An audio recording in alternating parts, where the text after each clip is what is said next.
Assalamualaikum warahmatullahi wabarakatuh. Nama saya Khairunisa.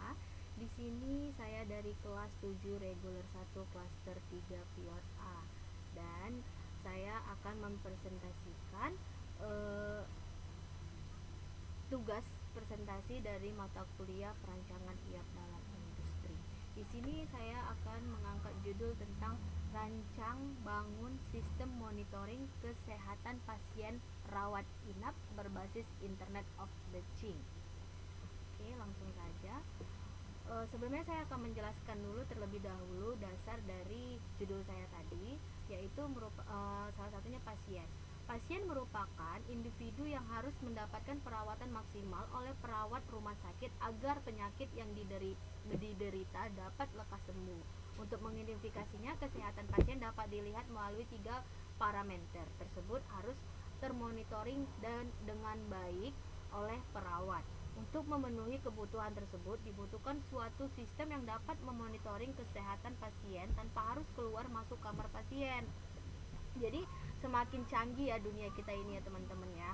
Jadi kita nggak harus datang ke tempat itu agar kita tahu keadaan yang di situ. Jadi kita hanya bisa saja memonitoring atau menaruh CCTV atau kamera tambahan buat teman-teman agar mempermudah urusan waktu kita sendiri. Jadi semakin pesatnya dunia canggih ini, kita makin tidak repot gitu.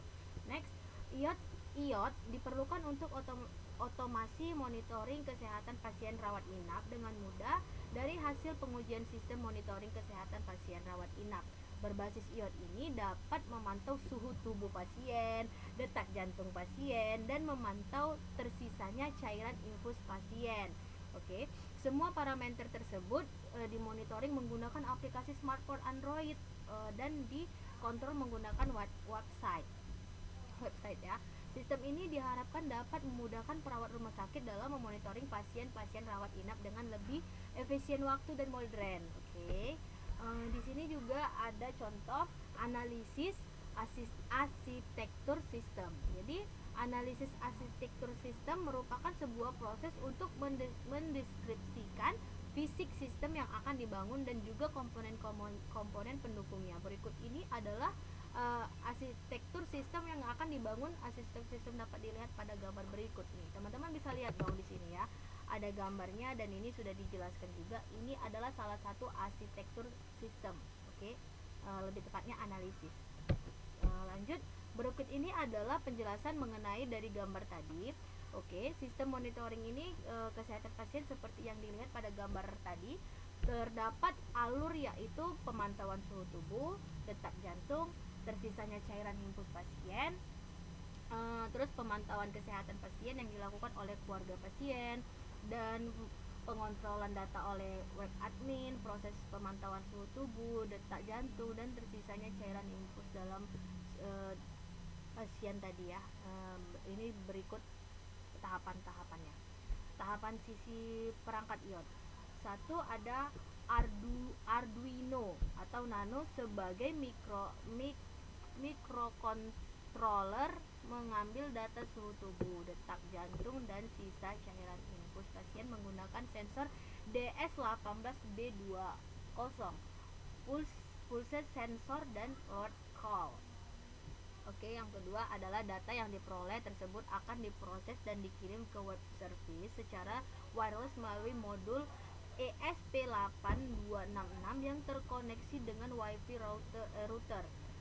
Terus next, data yang didapat ditransmisikan ke WiFi router akan diteruskan ke web service melalui jaringan internet.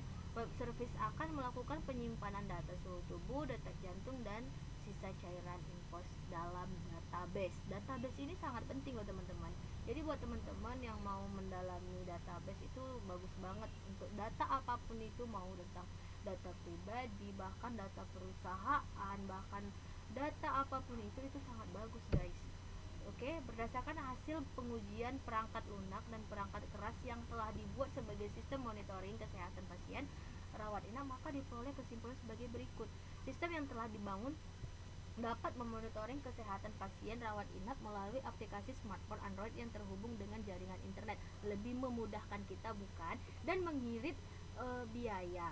karena dari smartphone kita sendiri itu kita udah bisa memantau, mengetahui keadaan dari pasien tersebut gitu.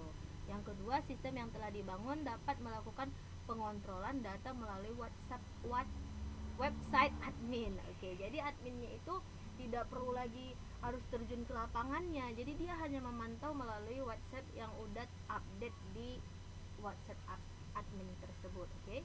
Dan sistem yang telah dibangun dapat diberikan informasi suhu tubuh, detak jantung, dan tentu saja cairan infus pasien. Oke, ini lebih memudahkan kita ya guys. Oke, next. Sudah selesai. Jadi buat teman-teman, aku sih sangat menyarankan buat teman-teman yang mau belajar banyak tentang komunikasi dunia telekomunikasi informasi ini, karena lebih memudahkan kita untuk satu, itu lebih memudahkan kita dari waktu, dari kayak kesibukan kita gitu, lebih memudahkan lah intinya ya. Buat teman-teman, ini saja yang bisa saya presentasikan. Kurang lebihnya saya mohon maaf, kesempurnaan hanya milik Allah. Assalamualaikum warahmatullahi wabarakatuh.